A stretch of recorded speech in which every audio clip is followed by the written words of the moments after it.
Big Brother, mainstream media, government cover-ups. You want answers? Well, so does he. He's Alex Jones on the GCN Radio Network. And now, live from Austin, Texas, Alex Jones. Final segment that I'm running, then David Knight takes over. He's going to be playing this report where Mark Dice talks to Democrats who agree they want a lower standard of living. They want Hillary to make them poor. This is how deranged they are. And then we're also going to play a report that, yes, Sharia law is being enforced in areas of the U.S. We actually have video of this. That's coming up, and a lot more with David Knight today. And there's a bunch of subjects he's going to be covering as well. Joel Scalzon, you heard my question for folks that just joined us. Why didn't they run a false flag with just white Christians or white Republicans? Because that's the whole narrative. I mean, I agree. You've got the evidence of the shooters. You've got all this other stuff happening. Why not tailor it? Or was this done so we would accept it and believe it and then accept gun control, accept more homeland security? Are they giving us false flags they think are more appetizing? It's a good question. The answer is a little bit complex, but let me first of all say that remember that these false flag black operations are going on in preparation months and months in advance, sometimes years in advance, and you can't always stop the process or dovetail or plan on this one. I mean, I'm sure they've got a dozen or half a dozen black operations, gun control-oriented operations already in the pipeline. And they have to wait till the patsy is ready to do what they're told and get in line. They cannot just wait. Now, remember that Farouk and Malik, he just got $26,000 paid into his bank account. Somebody paid him off to do something.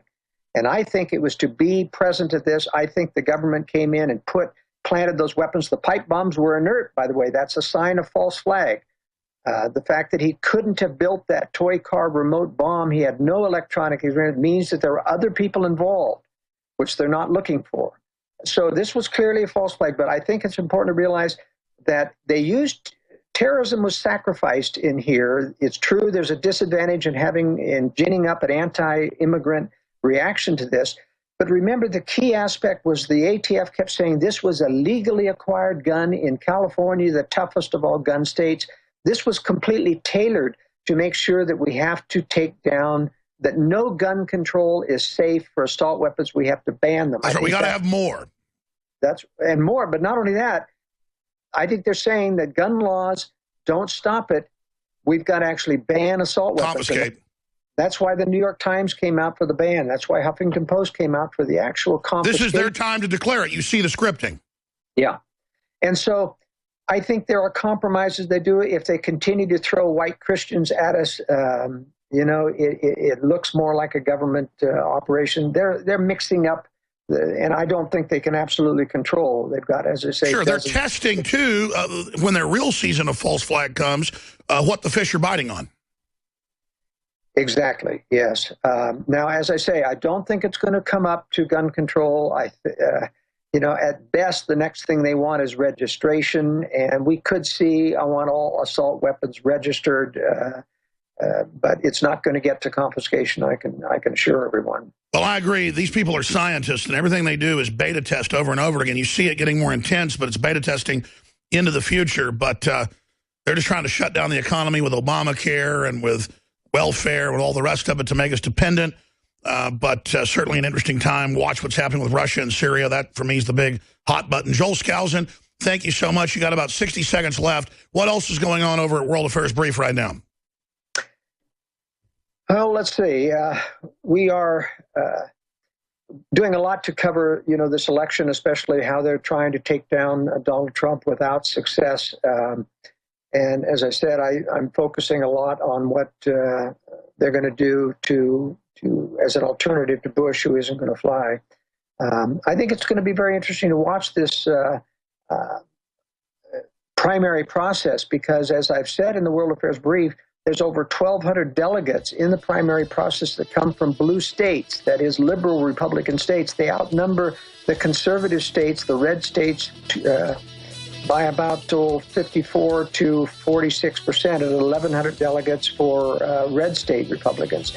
And that means that they keep people like Rubio, who could take the Florida primary, Kasich, who could take the Hold on, finish this thought, and then we'll hand the baton to David Knight. He'll be with us and have comments. David Knight is going to be hosting the rest of the hour, but a lot of days we end up overlapping into the fourth hour, obviously. Some days I'll continue to host the fourth hour. But David's got a ton of news coming up. He'll be commenting on what Joel Skousen is discussing here in just a moment as we finish up my part of the transmission. But we're talking about these purple states. They're not Democrat. They're not Republican. They're kind of these swing states that are partially Republican. And Joel Skousen was getting into that being the key battle for who they end up nominating. Also, a question I have for Joel, because I saw it this morning. I didn't cover it. It was in my stack. But we're covering it now. Yeah, Donald Trump's thing about we may have to shut down parts of the internet in some places to stop these people. And again, that'll be used to say he's anti-free speech. I would ask him next time he's on, what do you mean shut down the internet? You mean in certain third world war zones? Because, you know, that's a pretty bold statement. You know, Hillary's saying restrict the internet, but she means our speech. And she admits she means our speech. So very, very dangerous, some of these statements. Joel Skousen, finish up your purple state breakdown. Well, the important thing to realize is that if a person doesn't get an outright win in 8 primaries, then it cannot be nominated for president. So you're going to look to these people who, like Rubio and Kasich, who might win in their individual, to hand their votes to someone that they want, like Christie, who I think is going to win a few, and that will beef him up enough to be able to be nominated for president. Somehow they're going to dump Trump. I can tell you that he's not going to be the nominee. So you're saying they're going to gerrymander it somehow? That's right. They're going to gerrymander this thing. And I think it's very important to watch this, because I'll tell you, the Tea Party is going to be outraged when they see this happen. They're going to realize, boy, the system really is rigged, and it doesn't look like... And that's when Obama would do a new Oklahoma City to blame us. Yes. I want to also mention before we close here that the National Front in France just won the latest regional election. They are now almost as big as the other 2 major parties, and this really has the establishment worried in Europe. This goes to the thing that I've long predicted, is that as Helmut Kohl told the Maastricht Conference in 1997, if you don't do this voluntarily, there's going to be war. The only other alternative to the EU is war. And so I think what he means, of course, as a globalist, is we're going to give you a war to force you into a major global government. And although I still think that this is a few years off, Alex, it's coming as sure as we're living here today. Well, the new attorney general that wants to restrict free speech, I totally agree with you, Joel Skousen, tipped her hand when she said her biggest fear is retaliatory strikes on Muslims. Well, hey, I don't want anything to happen to random innocent Muslims as well, especially the ones being preyed on by the Wahhabists our government's been funding that have killed hundreds of thousands of them in Libya and Syria. But she tips her hand. The perfect thing out of this could be a false flag with a bunch of Muslim school kids or something mowed down by some right-winger they're winding up right now, or some patsy, or maybe they go all the way with a false flag, and then they can come in and come together and take our guns in the name of unity. I mean, I really see that, and I really just feel in the tea leaves, looking at all the pieces, that we're going into a false flag to blame the patriots. Or they could have a giant Muslim attack against Muslims in Europe to demonize Le Pen. I mean, I really, in the calculus, I see they need that, and that would really help them. Now, maybe if they know we're there watching and folks aren't going to buy it, maybe they won't. What do you say, Joel Skousen? No, I think, in fact, I wrote about this in the World Affairs Brief, that when in the Paris attacks, they dropped this passport showing that one of the attackers, the suicide bombers, had come in as a refugee. And it, of course, accelerated the anti-Muslim movement there. And I thought, what could they be doing? They don't want to do this. They want to have more Muslims coming in. But in a sense, I thought, just as you did here, they could very well capitalize on an anti-Muslim sentiment by then demonizing those in the name of hate speech who hate Muslims or who attack Muslims. And they might very well have black operations attack Muslims so that they can make them a protected class. So they have multiple ways to run this, and they win either way. They're very, very devious. Wow. All right, Joel Skousen, thank you for all the time. WorldAffairsBrief.com. Great job over there. Look forward to speaking to you soon. Thank you, Alex. I tell you, folks, trying to figure out the truth is interesting. It's exciting and also gives me a headache sometimes. All I know is I'm sick of looking at Hillary Clinton, and I'm sick of looking at Barack Obama, and I want Trump to be a good guy. in ways he says such wild stuff, it makes me think he's real. Then he says wild stuff, and it makes me think, what's going on? And the fact that he's smart enough through people to reach out to us, I just... Here's the bottom line. I'm above my pay grade right now. I'm in over my head. But then what makes me even more concerned is I've had dinner with top rocket scientists, top former NASA people, billionaires, top writers, top researchers, media heads, and I'm just as smart as they are. And I'm more informed because my business is immersing myself 4 or 5 hours a day when I get off air mainly, and at night, not so much in the morning anymore. I still do that for about an hour. Used to study like 4 hours every morning. I don't do that anymore. And I just can't. I go crazy. And it's just so out of control. But that's the answer. Create the crisis and then offer world government as the solution to it.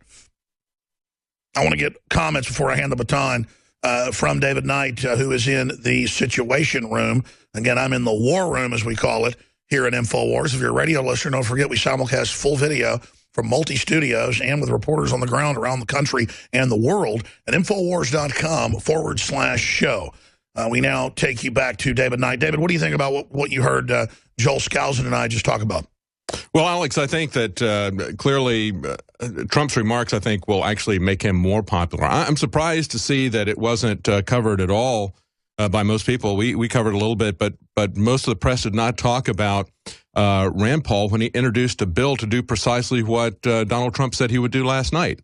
The difference is that Rand Paul's bill was more focused, more carefully worded. It wasn't controversial, and it just didn't get the press exposure. And, of course, he only had 9 senators join with him to do that. Basically, what it would do is suspend the issuance of visas to refugees from Syria and up to 30 other countries unless they had strict background checks. He introduced that bill back in November 16th. That makes sense. Yeah, he introduced that. And here's the difference. Here's the difference that we're hearing from a lot of people. At the same time, this is a Washington Post talking about this. It says, same time, Paul is distancing himself from Rubio and other Republican hawks who've argued for further American involvement in Iraq and Syria to fight ISIS. And, of course, that's the whole thing. Why would we continue this war that created the refugee humanitarian crisis in the first place? And that's what the people who are saying, like Rubio, who want to bring them in, he's saying, well, you know, we've got a humanitarian crisis, let's bring them in, but let's step up the war. And I hear the same thing from Trump, except he says, don't bring them in, but let's step up the war. I think the appropriate thing to do is to stop this war that we started, and we all understand that Obama created ISIS, that he created this whole thing. I That's think we need the to elephant in the room. The elephant in the room is Western governments started this whole thing. End it now. Yes, yes. But then it gets even worse, Alex, because one of the things that they're just starting to pick up now, The Verge ran this 17 hours ago, but a lot of news outlets just within the last 2 or 3 hours have picked this up. And that was at the same speech last night in Mount Pleasant, South Carolina, USS Yorktown. Donald Trump, and we have the clip here, we could play it. Yeah, we'll do that in a moment. Yeah, but basically he says we need to close up the internet in some ways because of the threat of terrorism. He says some people will say, freedom of speech, freedom of speech. He says these are foolish people. No, what's foolish is to think that we can achieve safety by selling out our liberties. If we throw the Constitution and the rule of law in principle under the bus, and that's what's important about these presidential elections. Look, the whole thing is rigged. Sure. I agree with Joel Skousen that they'll probably shut down Trump if they feel that he's a threat. They shut down Ron Paul. They shut down all third parties. That's a rigged Well, let's expand system. on that. They did somewhat take it out of context. Just the 2 words, close it up. That's like that one senator saying a bunch of tubes. And because he is not going off a teleprompter. But he should elaborate on this, because if he's not talking about specific war zones or shutting down, say, Al-Qaeda, you know, not letting them promote or whatever, I could obviously say, you know, see that. Don't put snuff films on YouTube of 8-year-olds blowing men's heads off. I mean, I could say censor that because it's not censorship. It's, you know, snuff films are illegal. But if he goes, oh, no, shut the internet off, well, that's what Obama and the globalists have put in place. That's what they want. So he needs to clarify this. In fact, speaking of it, here is the clip of Donald Trump. A lot of people because of the internet, and we have to do something. We have to go see Bill Gates and a lot of different people that really understand what's happening. We have to talk to them, maybe in certain areas, closing that internet up in some way. Somebody will say, oh, freedom of speech, freedom of speech. These are foolish people. Well, if it's in a war zone, you know, you jam radio, you jam the enemies, whatever, I can see what he's saying, but they're going to take that out of context. There it is in some more context. What do you say, David Knight? Well, I think the context is he's saying that people are going to object to it, saying you're violating our freedom of speech. I think that's his intention. I think that's his clear intention. He said that he's going to do things to win the war on terror, whatever that is, however you want to define the war. It's a technique. We talked about that many times. But he said he's going to do things that you've not even heard of. You can't even imagine. So he's bragging about how he wants to be authoritarian, how he's going to attack freedom of speech, and says if you want to defend freedom of speech, you're foolish. I think it's a clear... We're going to continue to track and trace all of this, David.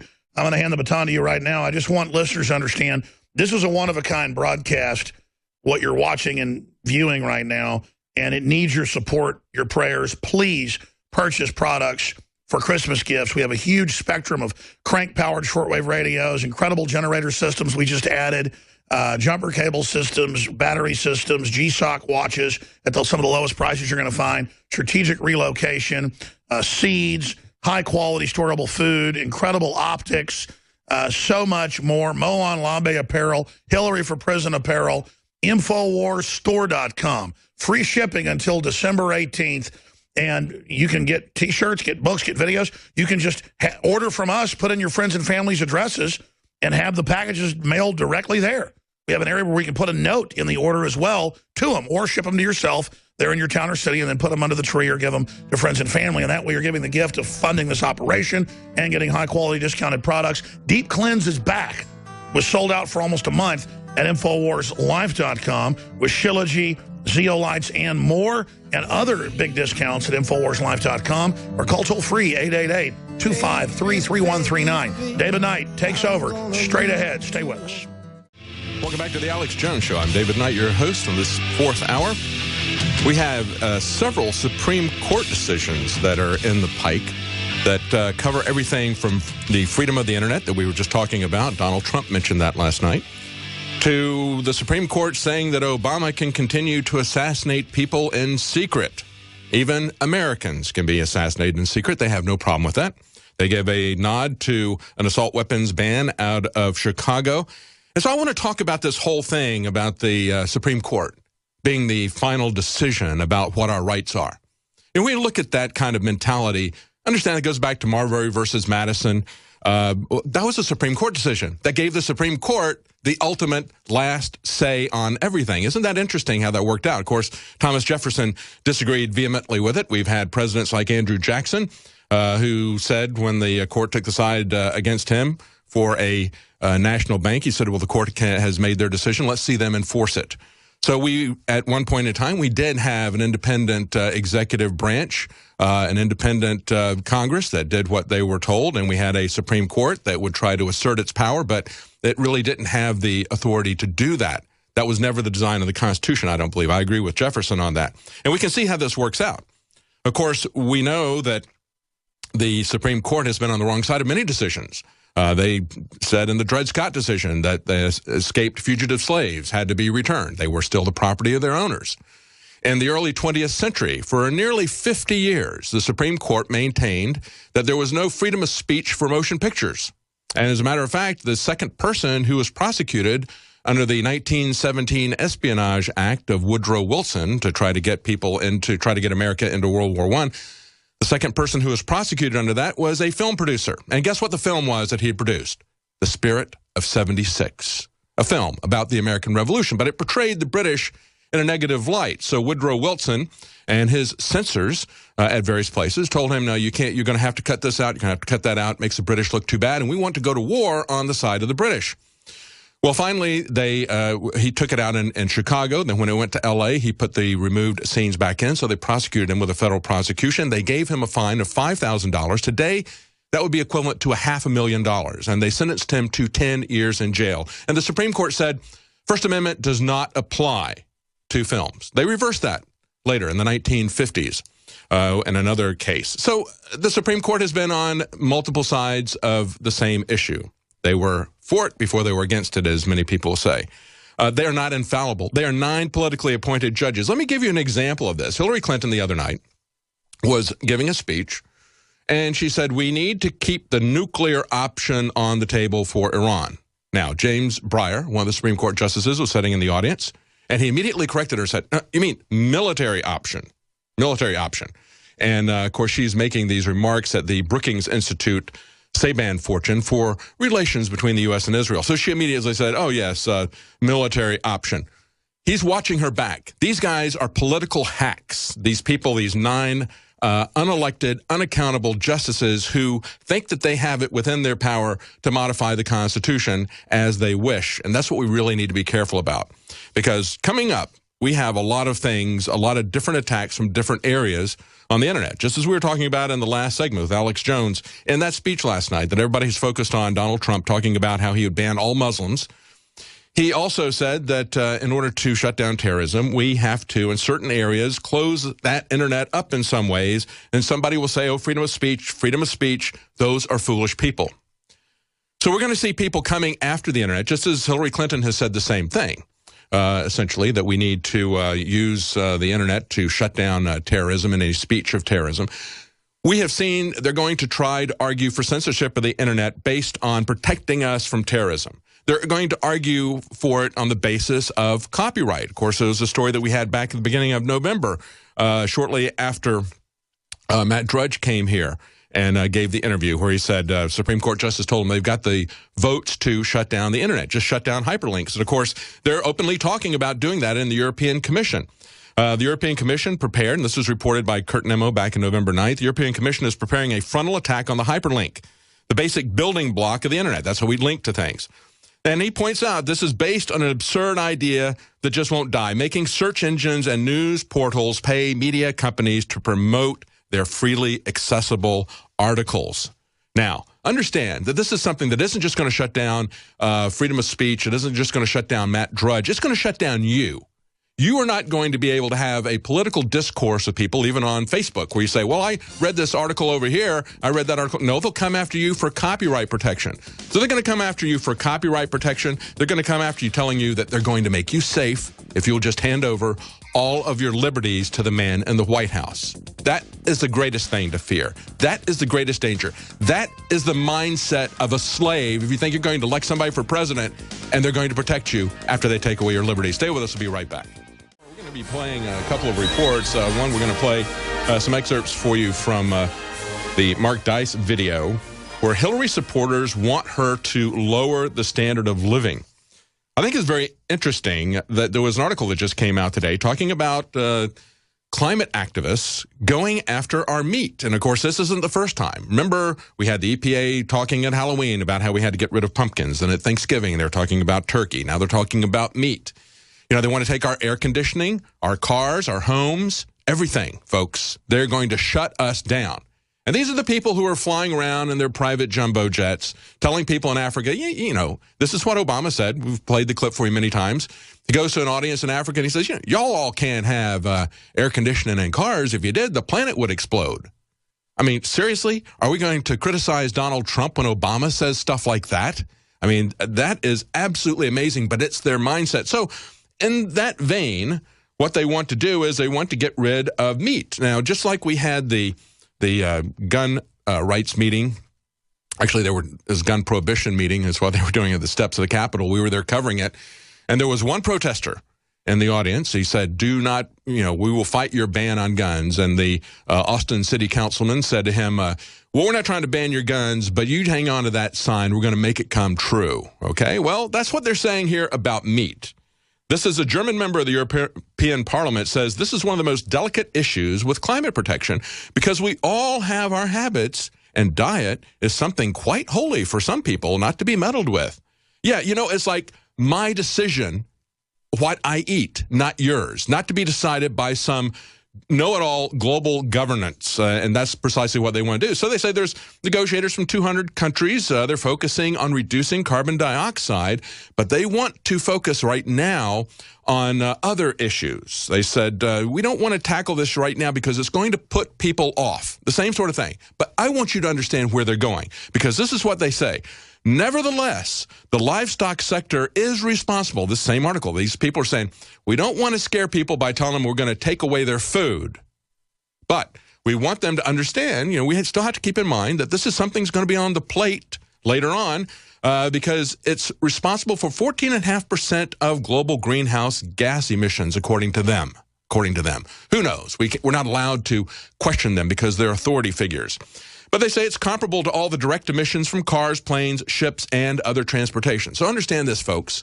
When Bernie Sanders comes out and wants to one-up Barack Obama and Hillary Clinton and everybody else and saying, I'm going to cut more carbon than anybody, I'm going to cut 40% of your carbon usage.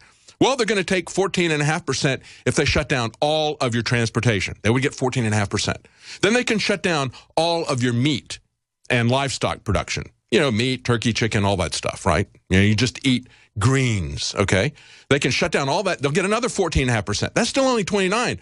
Bernie Sanders wants to cut it down to 40%, okay? So they got to cut off your air conditioning, downsize your home, et cetera, et cetera. These people want to reduce us to serfs. Understand where they're headed with this. Understand what their agenda is. And then you can see this, because this is the crony climatism, the people who are too green to fail. In this same article, they're talking about, now they promote, here's their solution, something like the Impossible Burger, which is made entirely from plants. And guess who's funding the Impossible Burger made out of plants? Bill Gates and Google. Bill Gates and Google Ventures are going to do that. So understand, meat is evil. Don't be evil, as Google would say. So buy my synthetic Soylent Green and shut off your air conditioning, give up your car, downsize your home, don't eat turkey, don't eat pumpkins, don't eat meat, because we are going to control your life and we're going to rub your nose into the dirt. Now, if they really wanted to get green, what they would do is they would lay off of cannabis, because it's one of the easiest growing things to take the CO2 right out of the atmosphere. What do they do when you pay them a carbon tax? Well, they give it to somebody like Al Gore, and supposedly he goes somewhere and he plants a tree. And after many, many years, this tree will get leaves, and it will start to suck up carbon dioxide. Well, we've already got trees. And guess what? God designed a resilient system that when the carbon dioxide goes up, the plants consume that and produce more leaves and produce more oxygens, and more oxygen puts the system back in balance. And of course, pot and weed is going to do that much faster than anything else. You've probably heard about the study that they found this one airport that didn't have the cluster of sickness that typically accompanies airports, and what they found was a large cannabis field there. In Chile, they're going to remove from the hard drugs list pot, off of the hard drugs list. Now, where does this hard drugs list come from? It's another UN agenda. Do you understand?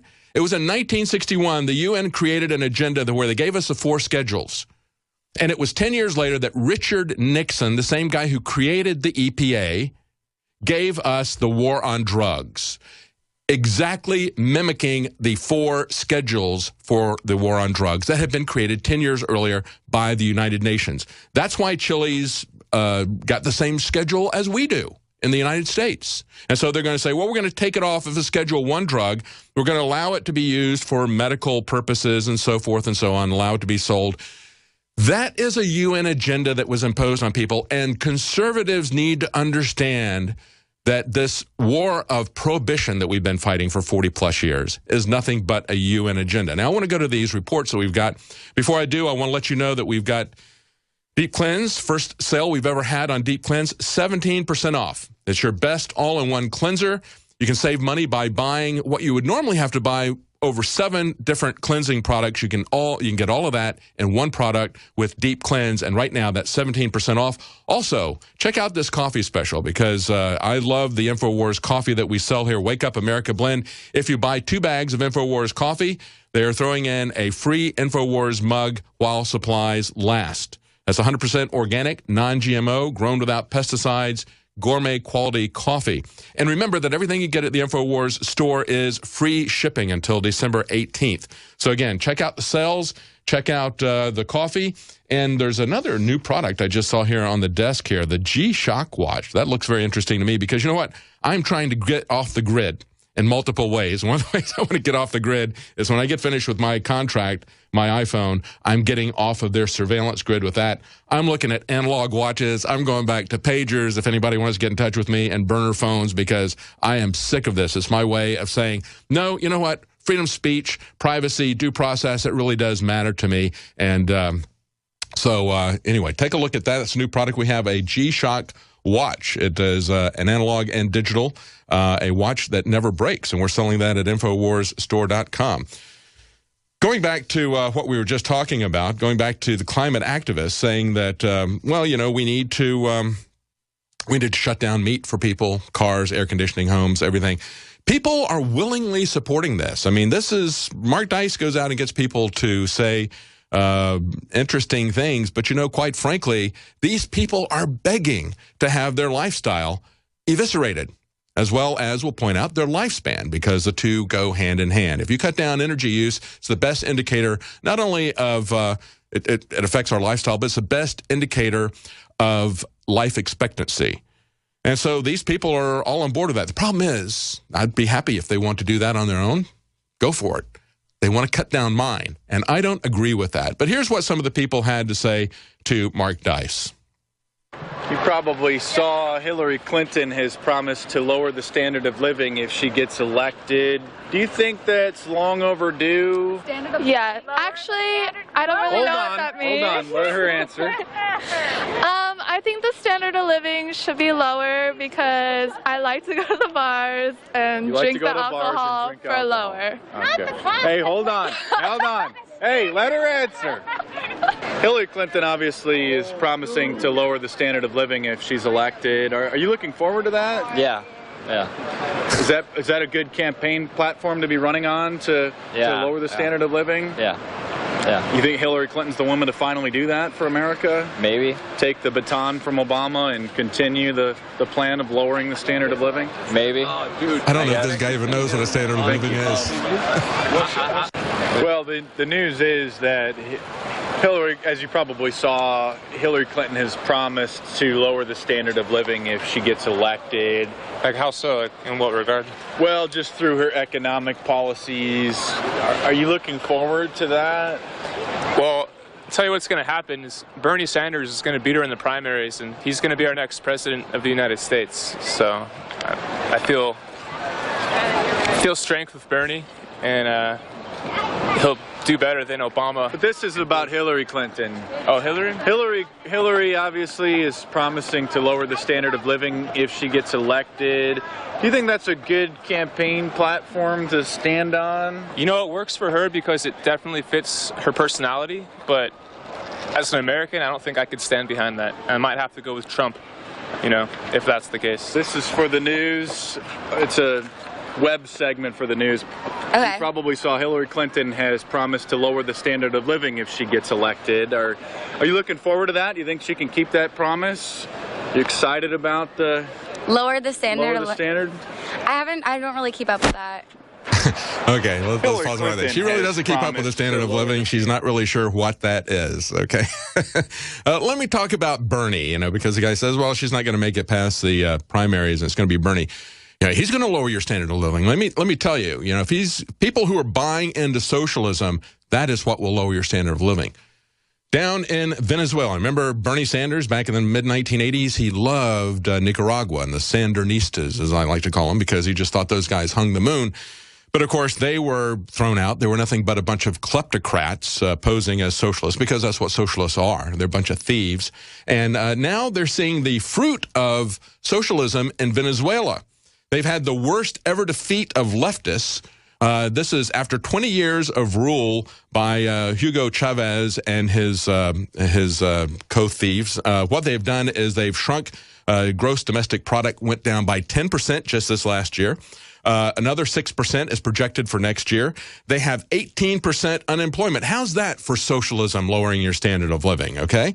And here's the other thing socialists love to do. They love to shut down free speech. And so what they have done, they say, well, one of the outcomes, they say, what could possibly happen now that we've thrown the Hugo Chavez socialists out? They say, well, it looks like maybe opposition leaders could be released from jail because, you know, the liberals do not like to have other people who have a different opinion. If you disagree with them on climate change, they label you a criminal, as we saw earlier in the program when Alex Jones was talking to Mark Morano. They say he's wanted. He's a climate criminal. They want to shut you down because you're a denier. And that's precisely what they are going to do if they get control of the Internet. As I mentioned before, we got people who want to say we're going to shut down the Internet because of terrorism. That's what Trump is saying now. We got people who want to shut it down because they want more money for copyrights, and that's what's being talked about in the European Union. And then we got 3 judges in a district appeal court in D.C. saying that they want to allow internet providers to essentially shut down the internet for speed so that they can prefer their own people, whoever is paying them the higher fees. There are so many different fronts at which they're attacking the internet, because the internet is where freedom of speech is lived. The internet is where you can have political discourse. And understand that if they criminalize hyperlinks, as they're talking about doing in the European Union, as Drudge says, a Supreme Court judge has told him they're going to do in America, if they do that, think about what you see on Wikipedia. You see footnotes at the bottom with links to the different articles that people use to reference and to back up what they're saying. They want you to be completely divorced from any facts and have to rely completely on the pronouncements of people in authority. They don't want you to be able to check anything. That's what has really changed things fundamentally. Back in the day, we had news anchors at ABC, CBS, NBC. They told us what to think. They all said the same thing. They covered the same stories. They gave the same angle. And we listened to them as authority figures because they were telling us what the government wanted us to know. We had no way to check the facts. And if they destroy the hyperlink, they will destroy that. There is no copyright protection when you use footnotes in a book and you say, I'm referencing this to such and such a book or whatever. And that's essentially what's being done with Wikipedia. That's what Matt Drudge does. They want to shut that down because they want to shut down political discourse. They want to shut down any debate of anything that they want to ram down your throat. Now, as we're looking at, we've been talking all day about this pronouncement of how Trump would deal with Muslims, saying, I'm just going to shut down all Muslim immigration. And as I pointed out earlier, Rand Paul came up with a bill that was a lot more thoughtful. He didn't just wield his mouth as a blunt instrument. Back in November 16th, he had 3 different points. Now listen to this bill, which got absolutely no support in Congress. Ted Cruz voted with him. Jeff Sessions voted with him. Jeff Sessions is almost always on the right side, an honest man, even when I disagree with him. But here's the 3 points that Rubio and Lindsey Graham and many others, essentially the other 90 senators, did not agree with. Number 1, aliens already admitted from high-risk countries have been fingerprinted and screened and pose no terror risk and are being monitored for terrorist activity. In other words, this would allow them to get, these are the 3 steps that would allow them to get a visa. So you've screened them because they're coming from a high-risk territory. Number 2, if they're coming from a high-risk territory, they can get a visa if they also have enhanced security measures in place to screen future applicants to prevent terrorists from entering the country. And number 3, Homeland Security's visa entry-exit system has to be 100% complete. We don't even have a system, folks. It doesn't work because they haven't even finished a system to take a look at these people. And we have to have a tracking system in place to catch attempted overstays. Now, when he pointed all of this out, Marco Rubio and Lindsey Graham and 88 other senators just said, nah, never mind. We're going to just ignore that. And so that's why Donald Trump is talking about we just got to stop all the Muslims that are coming from these other countries in a blunt way. Because when you talk about it from a rational standpoint, as Rand Paul did in this bill, it gets absolutely no support in the Senate, and it gets absolutely no discussion in the media. But it is something we need to wake up and understand that we just cannot have open borders. We cannot say that the one right that we are going to establish is the right of anyone in the world to come here unvetted and live in America. Either vote in our elections without being a citizen or become a citizen or to take our jobs, or if they rather not work, have us support them, have us put them through college, giving them benefits that are greater than even those our children have. That has to stop. Let's go to this report from Joe Biggs, because he's been traveling the country looking at these areas where there's a lot of we'll play this when we come back after the break because there's not enough time for this. I got off on this tangent. We're going to play a clip from Joe Biggs because he looks at the whole issue of Sharia law. And you have to understand that it is fundamental to Islamic theology that they must dominate the world. That is part of their theology. It is a refutation of Islam being a true religion when they do not dominate the world. And so, of course, they are going to try to establish Sharia law as widely and as thoroughly as they can. We've had them admit that on poll after poll. Why can't we believe that? So when we come back, we're going to have part of the report. It's up on Alex Jones's YouTube channel.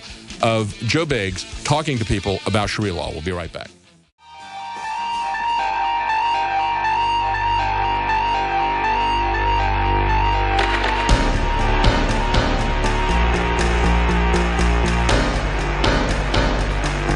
This is a special report from Joe Biggs as he's traveling the United States. And this report is the rumors are true. Sharia law is here. What you're looking at now, if you're watching this, if you're listening on the radio, what we're seeing here is footage that Joe and our photographers who are traveling with him are taking aerial footage in areas in America that are highly concentrated with Islamic population. Joe Biggs here with Infowars.com. Now we are in Dearborn, Michigan. We're actually leaving the Islamic Center of America. It's one of the, it is the largest mosque in the United States. While we were out there, we did the Alex Jones show earlier today. And during that time, there were some people who were listening to the show. Obviously, they could see the background because they were watching and found where we were and decided to come out and kind of give us some information. I interviewed a couple of people. And what two of the guys there had to say was extremely interesting. I'm talking huge breaking news. As the news started, I don't remember exactly what time, but it was in the early evening. At first there was a loud crack and it startled me, and then I'm like, okay, what was that? And shortly thereafter there were several more fireworks going on. What I found out to be later were fireworks, and in the streets I did not see the people. However, it was several blocks away from me, within maybe 4 or 5 blocks from my house. People were shouting Allah Akbar, and that was... Wow, they had fireworks going, they were screaming Allahu Akbar, and basically celebrating the attacks that happened in Paris. Yes, sir, and that was quite disturbing to me, especially living in America. That's unacceptable. I mean, how can you... I don't know. I'm sorry. I just don't understand how people can celebrate death. And for those of you not watching this, that man was afraid to have his face on camera. In Dearborn, right across from where this huge mosque is, chanting Allahu Akbar. So, you know, that's crazy. We heard about that after 9/11. Donald Trump told the story. A lot of people have been criticizing that. And we have another instance now where that's going on. So now we're heading over to Hamtramck, which is another area around Detroit, and this area has the Al-Islam Islamic Center, which is a call to prayer building where they do their prayers 5 times a day. Now this area is much different than Dearborn. Dearborn has a large population, but the way Hamtramck is it looks like a long street that you would see in Iraq with a whole bunch of bazaars, stores set up, traditional Muslim wear, headdresses, man jammies is what I call them. I know it's not the correct term, but that's what we always said when we were in Iraq and Afghanistan. Most of the signs out there, not all, but most, are in some form of Arabic. So there's people there from Yemen, there's people there from Poland, there's people there from Iraq, Afghanistan, Syria. So there's a huge melting pot of Islamic people. So we're going to go out here and try to catch some of the call to prayer, see what's going on. You know, we're hearing more information about the attacks in San Bernardino, where they are now saying that it is confirmed that this is indeed an ISIS attack, that the guy, Farouk, traveled to Saudi Arabia, ended up finding his wife, got her over here on a fiance visa, is what they said in the paper. And they believe that she's the one who has radicalized this man. But you have to remember, too, as well, the mainstream media has been very reluctant, very, what's the best way to put it, like holding back the fact that this could be terrorism. But right off the get-go, when that attack happened in San Bernardino, the report was 3 white men. And it went from 3 white men throughout the day to a couple. Okay, we're going to have to end it there. And, of course, if you want to see the rest of that report, you can see it at the Alex Jones channel, our YouTube channel.